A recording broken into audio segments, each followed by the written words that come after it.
Speaker Punjab assembly Chaudhary Parvez इलाही का बड़ा फैसला। पंजाब असम्बली का इजलास 16 मई तक मुलतवी। स्पीकर पंजाब असम्बली ने इजलास मुलतवी कर दिया, नोटिफिकेशन भी जारी कर दिया गया है। इसी पर बात करेंगे। नुमाइंदा दुनिया न्यूज़ लियाकत अंसारी हमारे साथ मौजूद हैं। जी लियाकत अंसारी, बताइएगा।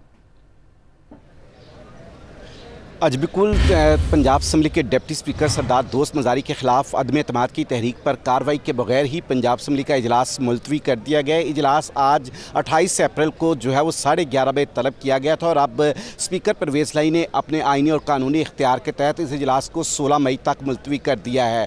Speaker Punjab assembly chief Pervez Elahi जो कि थोड़ी देर पहले असम्बली पहुँचे, उन्होंने मौक़िफ़ इख्तियार किया कि आज बदतरीन पुलिस का इस्तेमाल किया जा रहा है। IG और चीफ सेक्रेटरी जो है वो शरीफ फैमिली के जो है वो आलाकार बने हुए हैं। आज जिस अंदाज से जो है वो secretary coordination Punjab assembly Inayatullah Lak को जो है वो गिरफ्तार किया गया, जिस तरह सेक्रेटरी असम्बली मोहम्मद खान भट्टी को गिरफ्तार करने की हाई कोर्ट से कोशिश की गई, ऐसे में वज़ीर-ए-वान की कार्रवाई चलाना नामुमकिन हो गया था, जिस पर इजलास मुलतवी किया गया। उन्होंने ऐलान किया कि वो थोड़ी देर में न्यूज़ कॉन्फ्रेंस भी कर रहे हैं, जिसमें तमाम हक़ाइक़ सामने रखेंगे कि पंजाब पुलिस का किस अंदाज से बदतरीन इस्तेमाल किया गया है। डिप्टी स्पीकर के खिलाफ तहरीक इंसाफ और मुस्लिम लीग कायदे-ए-आज़म ने अदम एतमाद की तहरीक जमा करवाई थी, जो इस पर आज वोटिंग के लिए और कार्रवाई के लिए दिन मुकर्रर किया गया था। लेकिन सुबह सवेरे ही जो पुलिस की कार्रवाइयाँ सामने आईं, जिसमें बताया गया कि अनायतुल्लाह लक जो सेक्रेटरी कोऑर्डिनेशन है, उनको 3 MPO के तहत जो है वो नज़रबंद करके पुलिस ने हिरासत में ले लिया। इसी तरह सेक्रेटरी असम्बली को भी नज़रबंद करने की इतला थी, जिस पर हाई कोर्ट में जो है उसी वक्त 16 मई को इजलास तलब किया गया है।